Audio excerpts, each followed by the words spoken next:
guest this week is a woman who considered the Beatles part of her own family, so much so that she says the band saw her as a sister and their families as a daughter. Freda Kelly was just 17 when the band's manager Brian Epstein asked her to become his secretary. She was already a Beatles fan and over the years attended almost 200 of their shows at the Cavern. She became a trusted confidant and friend, and even after her official work with the group ended in the 1970s, she continued to answer fan mail. I'm Ellen Kirwin. And I'm Laura Davis, and this is the Beatles City podcast.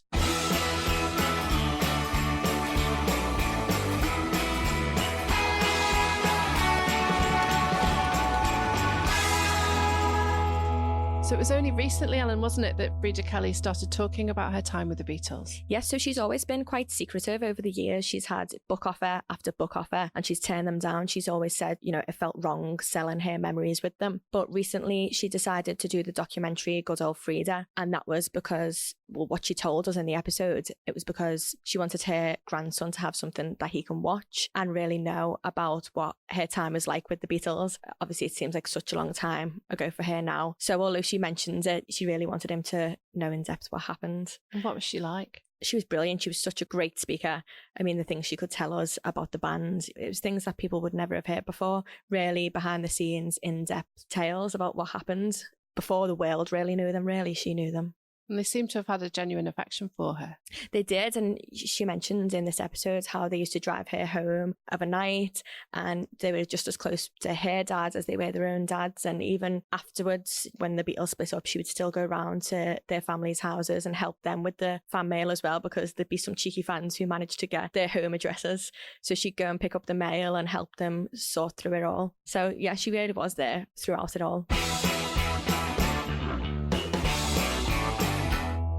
I want you to take me back to the very beginning, before Beatlemania kicked in.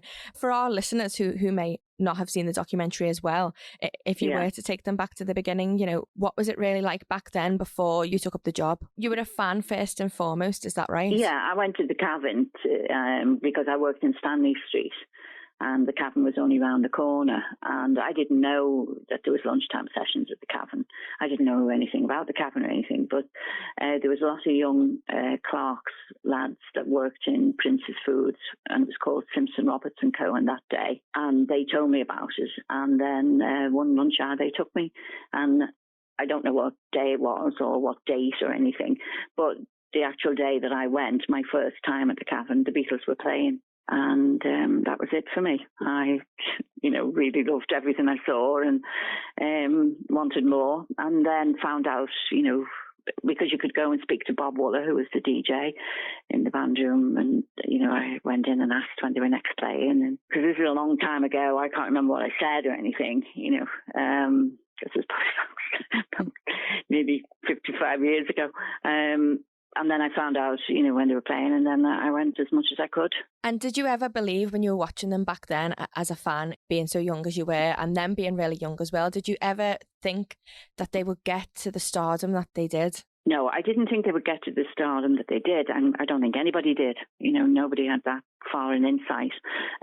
But I did have faith in them, and I definitely thought they would be famous one day. But famous to me then, because Cliff Richard was famous, I thought they could be as big as Cliff Richard. Well, of course, what they were doing back then, it was really new and fresh. It was something that you wouldn't have heard before. What was the main thing that attracted you to the band? It wasn't just one thing. It was everything. It was like, first of all, I'm a girl of 17. So you walk in and you see these four good-looking guys on stage. So that was the first attraction. The second attraction was, the way they were dressed, because they were all in the leather. And I then saw other groups, and none of them wore leather, or they all had ordinary suits and short back and sides, and like the Shadows, and nothing like that appealed to me. And also the way they were on stage, the repartee between them all on stage, and the fun that was going on with them, it brought you into the fun. And so it was just everything about them. It wasn't just one thing about them. Were you friends with them? You said you went to the Cavern a lot to see them. So did you become... Yeah, not in the beginning. I gradually, because I was quite reserved, really. I don't know, maybe after 4 goes at the Cavern or something, I don't know. I asked one of them probably to play a particular record, and then I built up confidence in myself, and then I started talking to them, and gradually must have said more, and then I knew where they lived, and they lived near the south side of the city. So of a night time, when I started working for Brian Epstein, they would give me a lift home, and if it was raining, because people didn't have cars in those days, you bussed everywhere, and I didn't really go a lot to the north side of the city.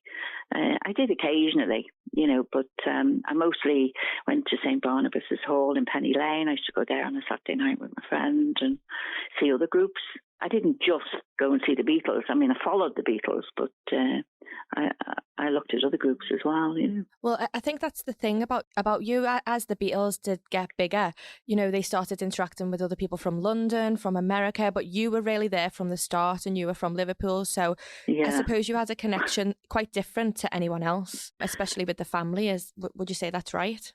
Well, yeah, I would, because I knew them before Brian Epstein came on the scene, and then I had a job in the bank to go to in the September, but I put that on hold for a year because something happened in my family, and I just wanted a year to stay in Liverpool. So I carried on going to Cavern, and then Brian Epstein, I didn't apply for the job or anything. One of the girls that went to the Cavern, her name was, you probably know, Roberta Brown, Bobby Brown.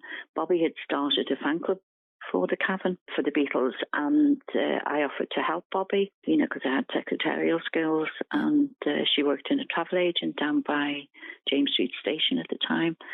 So, I would go down in my lunch hour and get some mail and help out. And then everybody knew Brian Epstein, because he was the manager of the biggest record shop in the north of England. But I didn't think he knew me, but he must have noticed me. I don't know, when I was with them. But it was at St. Barnabas's Hall. He came in one Saturday night, and there was no drink in those days, alcohol or anything. I must have gone up to the bar for, I don't know, probably an orange juice or a lemonade or something, and he was at the bar. And then he just started talking to me, and then he told me that he was going to start his own company. And he actually said the name of it, because he worked then for NEMS Limited, which was his father's firm, but he was going to start this company called NEMS Enterprises, and he was going to book the Beatles and probably other groups. Now, I can't remember all the conversation, but it was something like that. And then he said he was going to take a secretary from NEMS Limited, a girl called Beryl Adams, who I knew, but he needed another secretary, and he wondered if I was interested in the job. So I just looked at him and said, I don't know. So he said, come and see me on Wednesday, because this was Saturday night. Anyway, I went to see him on the Wednesday in my dinner hour from Princess Foods, and I can't remember what the conversation was or anything, but basically I said, yeah, I'd like to come and work for him. So I handed in my notice, Princess. You only had to give a week's notice at that time. I remember handing in my notice, and the office manager, his name was Mr. Mould. Lovely. He was like a father figure, And he already knew I followed the Beatles, because in those days, where we used to put our coats in the typist area, the girls in Princess had, pictures of Elvis and Pat Boone and Cliff Richards, and I wasn't into any of them, but I had a little picture of the Beatles, from, I don't know, maybe Merseybeat or something, and I pinned it on the wall, and he saw me do it, and he said to me, what are you doing? And I said, he said, who are they? And I said, they're the Beatles. And he went, Beatles? Never heard of them. Well, what did they do? And I said, they play at the Cavern. And he said, I don't know, Freda, And I said, no, you will hear them. You definitely hear them one day.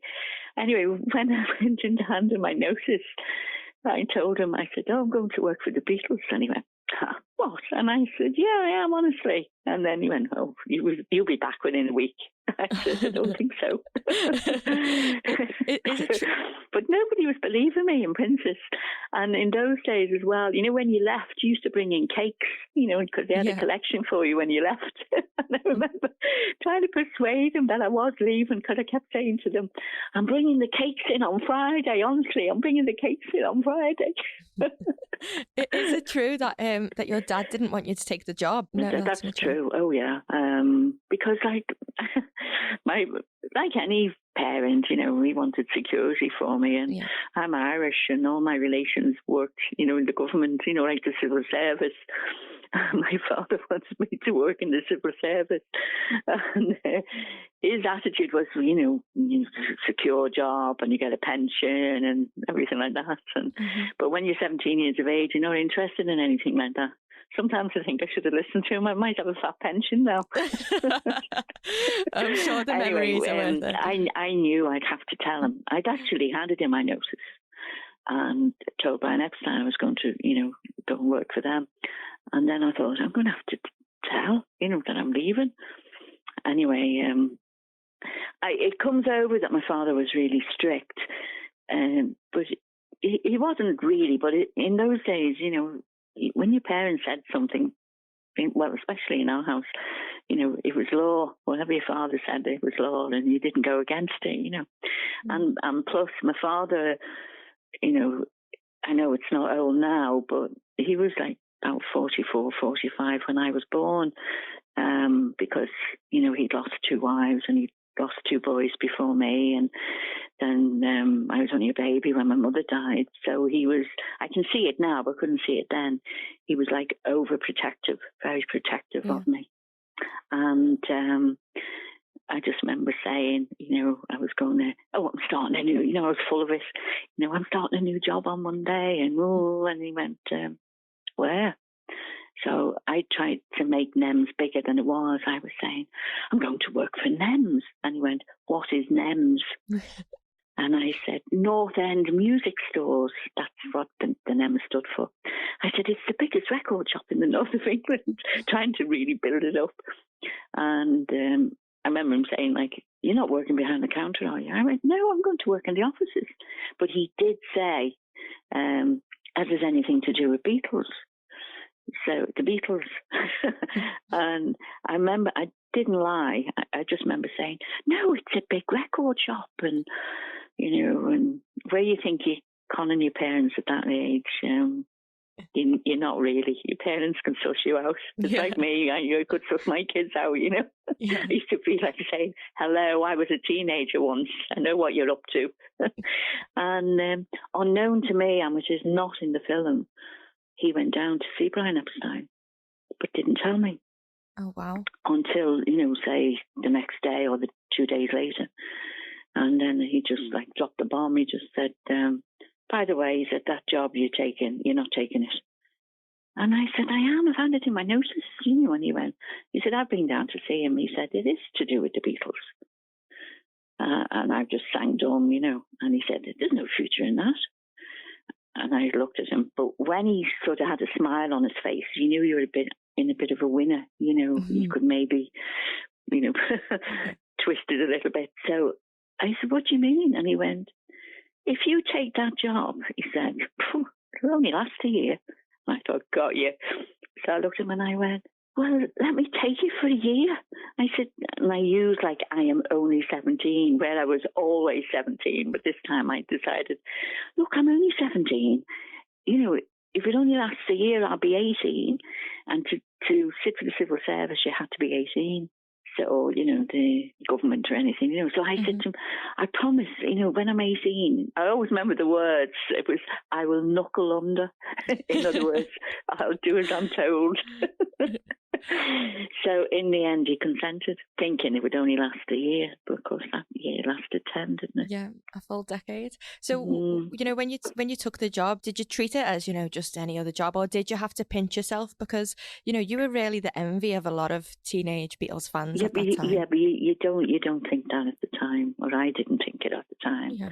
I didn't pinch myself, I probably coming over big-headed or anything, but I didn't look at it upon that, and I wasn't, like a screaming mad fan or anything. I just, was a big Beatle fan and had so much faith in them, and no other group touched them. Do you know what I mean? They were up on a pedestal for me. But then working for Brian Epstein, it was just like working as a job in the office. And, we had other groups on our books. We had, Jerry and the Pacemakers and the Big Three and the Foremost and Scylla and Billy J, Kramer and the Dakotas and Tommy Quickly. And so over the next few months, Brian Epstein signed all these artists. So, I was basically a secretary to Brian Epstein. I wasn't running the fan club then. Mm-hmm. I was just, there was only 3 of us in the office. It was Brian Epstein, Beryl Adams and myself. And 9 times out of 10, Beryl would storm off or, pretend to be sick and I would be left on my own,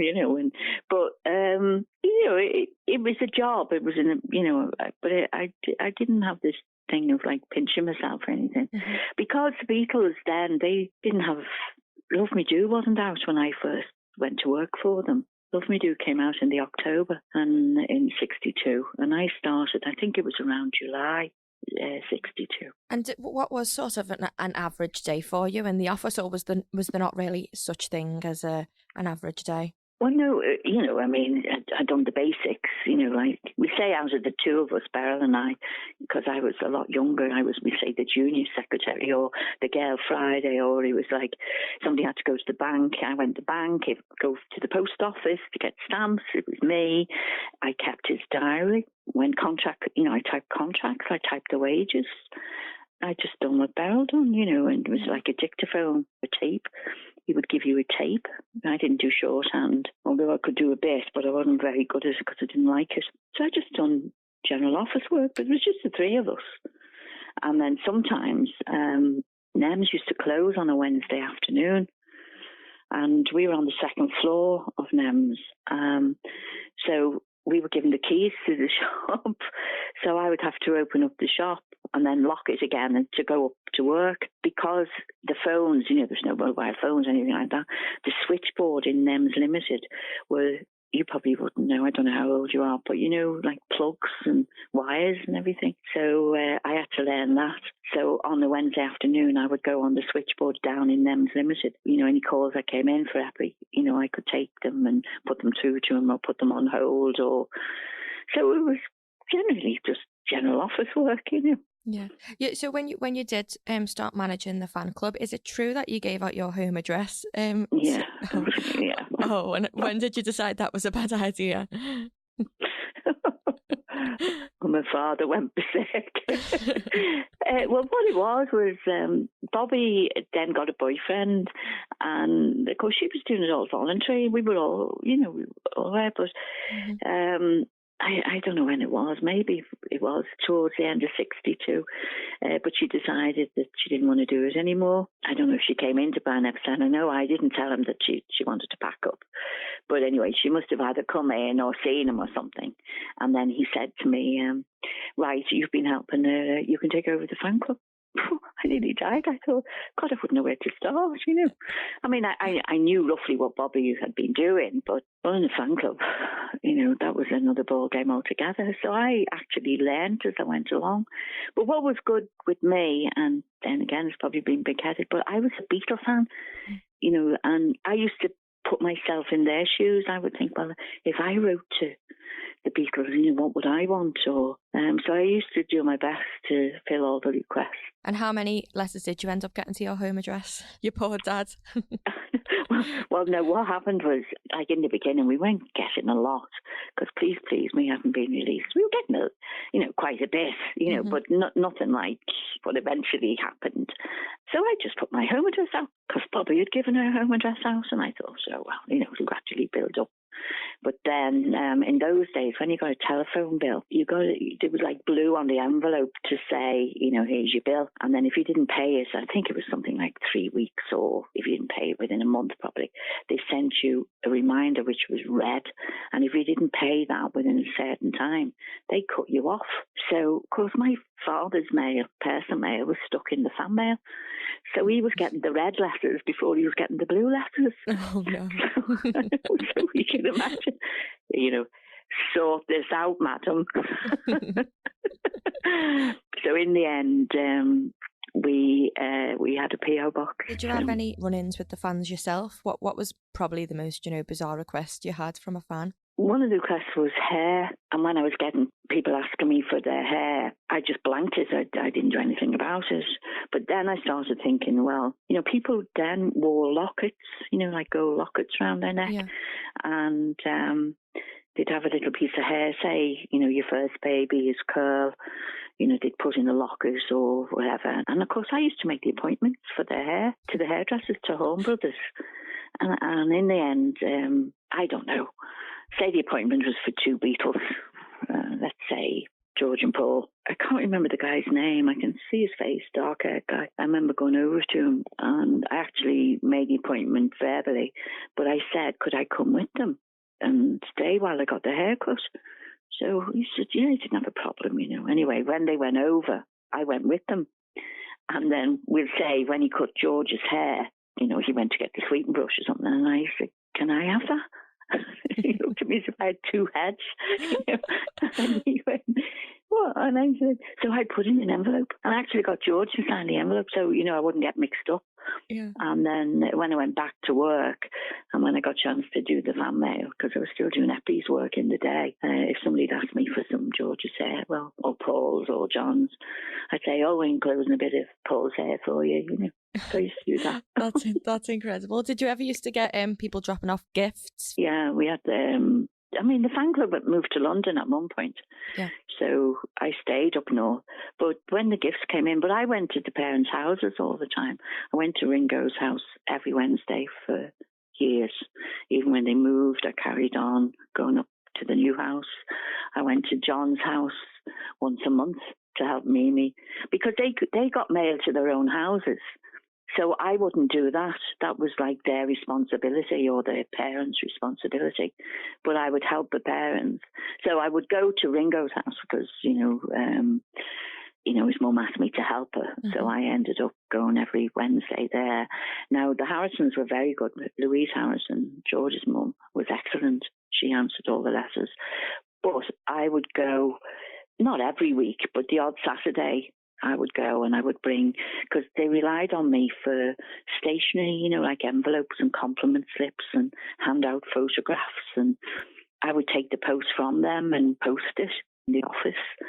So if anything that came in for the lads, I would naturally, take them with me. But I used to go out with Mr. and Mrs. Harrison. If I went up on a Saturday, I'd stay for my tea. And then I'd go out with them because he worked for Closville Buses. They used to have a social club, so I would go to the social club with them. And he was always trying to teach me ballroom dancing, where I was just into jiving, And he was always trying to teach me proper dancing, And then McCartney's, when Mr. McCartney came in the office, in those days he called... he had a lot of respect for older people, so if they're over a certain age, you always call them, Mr. McCartney or Mr. Harrison. I remember saying to Mr. McCartney, and he said, "Oh, Freda, don't call me Mr. McCartney, call me Uncle Jim." So I used to call him Uncle Jim every time he came in the office. So I'd go, when Paul bought the house for his dad, I would go over to Rembrandt, and then he got married to Angie. And she was very good at doing the mail as well. And she would come in the office, because I moved offices all around Liverpool. And I remember her coming into North John Street, and she always brought a tin of biscuits handy when she came in the office. But I'm still involved with her and, Ringo's family. And, I saw Mike McCartney, a couple of weeks ago at the Norwegian church. He'd done a charity gig there, the scaffold. So I'm still a little bit involved with the families still. Well, they were known to call you, like a family member back then. How they called me family members was the town hall, when they made the Beatles, Freedom of the City. Yes. They were invited to the town hall. And so it was all the dignitaries, of Liverpool and the families. They weren't going to invite the office staff, of NEMS, but they thought I should go. And I remember Ringo saying, my mum's putting you on our list because you're one of the family. So I went on the Starkeys list as one of the family.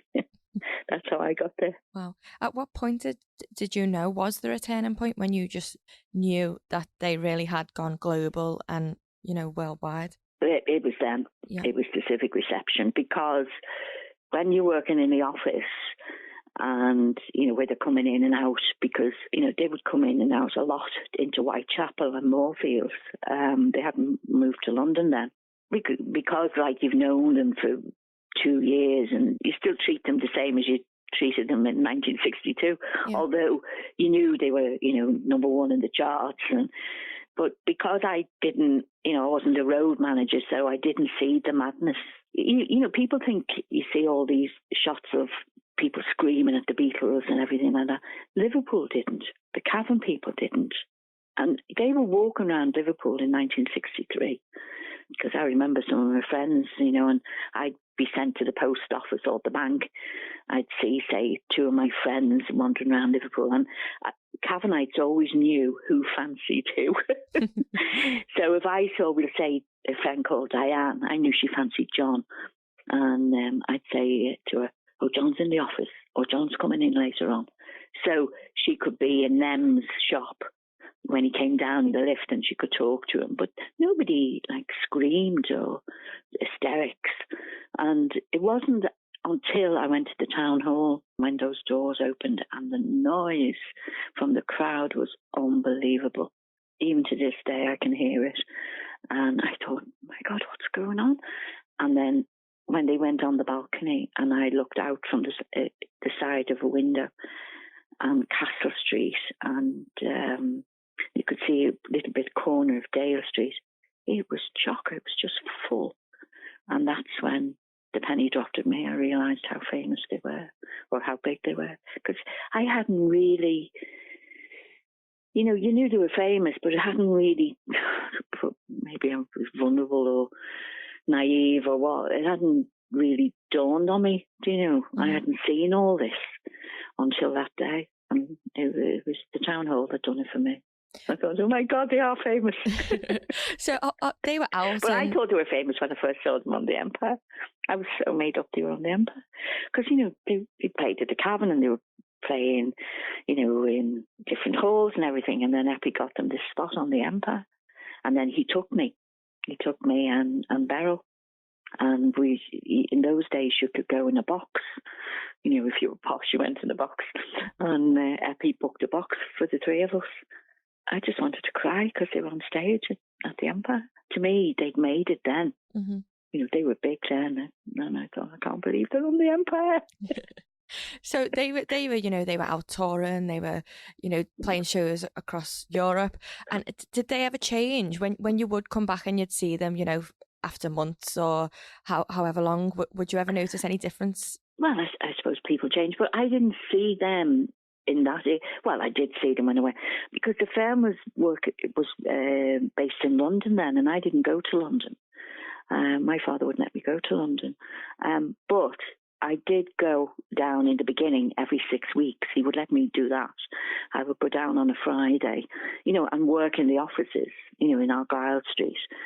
And then I worked in Apple in Savile Row.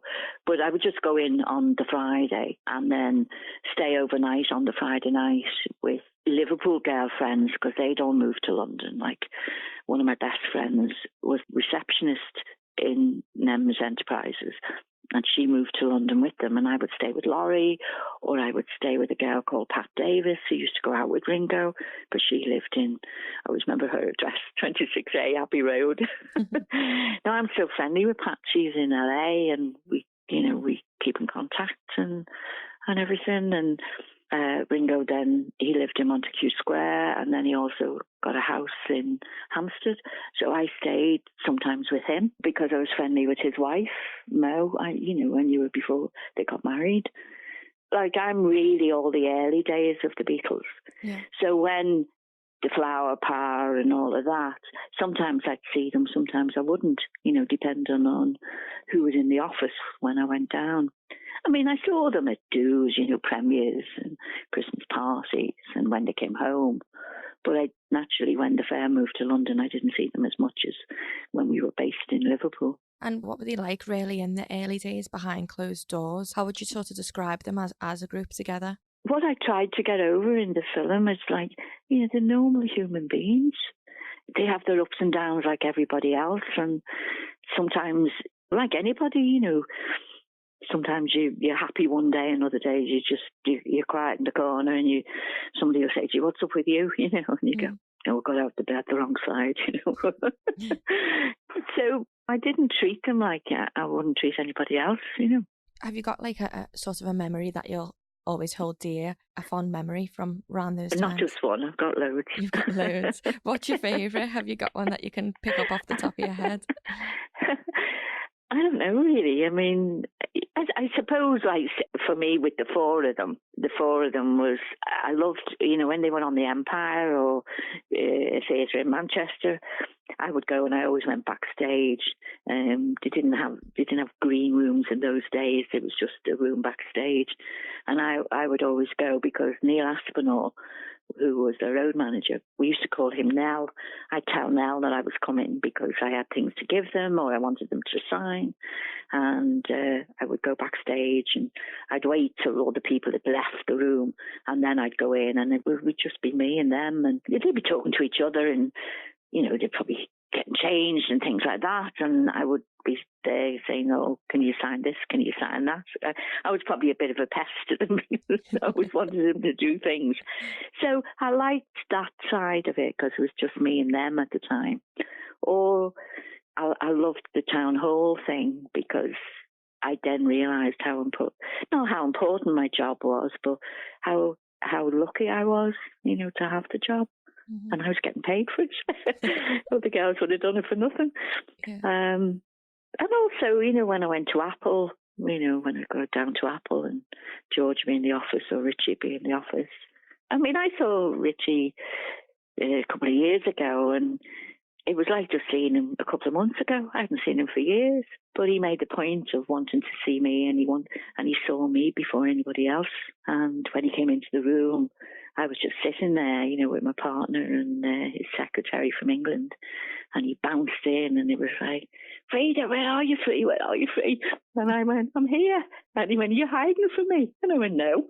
Anyway, and then we were just talking and, he was just very natural and, well, I wouldn't expect him to be otherwise, I mean, if you were to see him again now, what would you say? Would it be the same, do you think? Yeah, because, he was asking me about, my dogs. And I said, "I haven't got any more now. I've only got cats." And he was asking me about his family. And, he introduced me to Barbara because I'd never met her before. And he asked me how my grandson was. And, just like, I know it sounds funny, but just talking to probably, one of your friends, but I hadn't seen him for years, but to me, he was still the same Richie, Do you think the same would be with Paul if you were to ever run into Paul again? Well, I'd hope so, I haven't seen Paul for a long time, but I don't know what people expect of me. I mean, I wouldn't sort of be treating him like, hopefully I would just treat him the way I treated him when I saw him last. Yeah. I mean, that's just me. I don't change my personality up. You don't change, do you, really? Have you managed to see them perform since? Yeah, well, I saw Paul last time he was in Liverpool. What was about 2 years ago, I think, or I can't remember the date.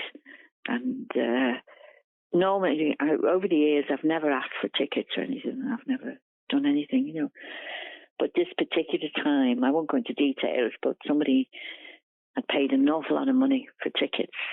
And I just thought he needed his head examining, Said, "Well, money's insensible and his money is soon parted, I wouldn't pay that price." He got them. He didn't get, he couldn't get them on the internet and he paid black market ticket. And I thought that was absolutely ridiculous. So unknown to him, I thought I'll have to do something about this. I was like, we'll say, pushed in a corner. Mm-hmm. So I spoke to Apple and I said, well, anyway, they put me on. Paul has a family list. So they put me on the family list. And, I said that, I'll pay normal price for the tickets, And when they rang me up to say, yes, I'd got the tickets.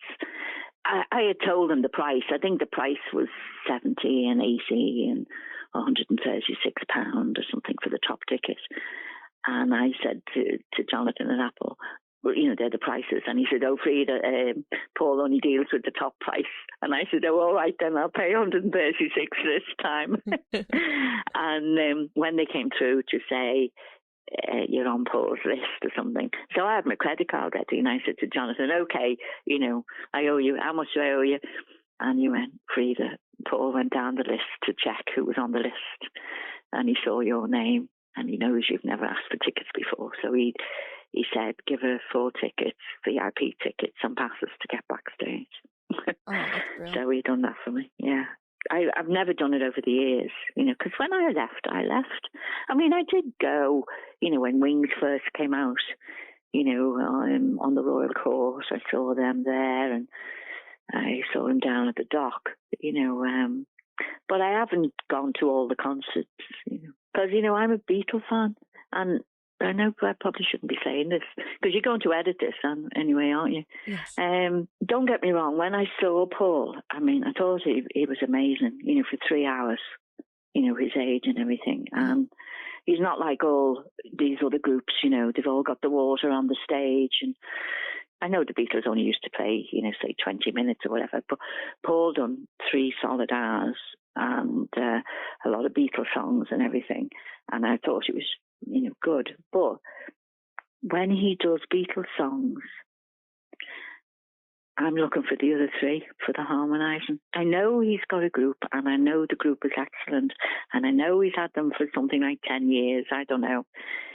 But they're not they're not the other 3, are they? Yeah. And when I see Paul, I want the other 3 there, because I'm a Beatles fan. Mm. And seeing Paul singing Beatle numbers, I just think of the others, and I get inwardly, I get a bit upset. Yeah. So it's just different for me. I don't know if other people, well, I don't think, they're just so made up to see Paul McCartney, aren't they? Mm-hmm. But when I saw Paul last time, I did, when he was singing, especially a number that, that the others used to harmonise on. I naturally went into the memory box and visual, seeing John and George there, or wishing that they were there, Yeah. So it is different. So But anyway, there was one point when you had to deal with the rumour that was spreading around about McCartney, that he died and replaced. Was that in 1966? Was that? I it can was imagine. something like 67 or something like that, wasn't it? 66, 67. Oh, it was horrendous. In the end, what I used to do, the phone went. Yeah. I'd pick the phone up. I wouldn't even speak. I'd pick the phone up and put it down again. Wow. Because it was just ridiculous. The phone never stopped. You couldn't even get a line out, because it was, as soon as you'd pick it up, you put it down, it would ring again. And in the end, I managed to get out. I rang Mr. McCartney, Uncle Jim, and I just said to him, how are you coping with it? Or words to that effect. Mm. And he went, oh, Freda, just whatever, I don't know. And he went, anyway, do you want to speak to the real one? He's here. So he come on the phone, and I went, oh, well, what are you causing now? What are you causing now? But I would, don't get me wrong, I wasn't convinced, it didn't get to me that way. Like, oh, it's not Paul and it's somebody else. And I thought, there's some odd people out there trying to, the way they read into music and, read into other things. But I didn't, lucky enough. Probably because, I had my feet on the ground. Yeah. But that's why I lasted. Do you remember where you were when you found out the news about John being shot? Was that sort of like a pivotal moment? Yeah. I was actually home in bed. I got a phone call from America to tell me what had happened. And I lived in Little Neston at the time. And I actually worked up on a farm on the Chester High Road. And also, you have to remember, I have a different name. I still kept my married name on. So people where I lived in Little Neston didn't know what I'd done. Mm-hmm. I never broadcasted it or anything. And I worked up on this farm. And my husband then said, "You're best getting out of the house because, the phone's going to start ringing and things like that. From friends, because I was ex-director. And in the end, I said, no, I'll go to work because nobody knows I work up here. And I'm in the middle of nowhere anyway. And I was sitting in one of the guy that I worked for, his brother used to be a racehorse trainer, so they had a lot of, where you could keep horses, stables and things, you keep horses. And I remember I was in a stable just having my lunch with my dog, and I looked, you could see right down, it was a big long lane. And where people say you can smell policemen? Well, I can smell press. And these two were walking up the lane. And I thought, how in the name of God have they found me? Anyway, they just came up and they said, you're Freda Kelly, aren't you? And I went, why?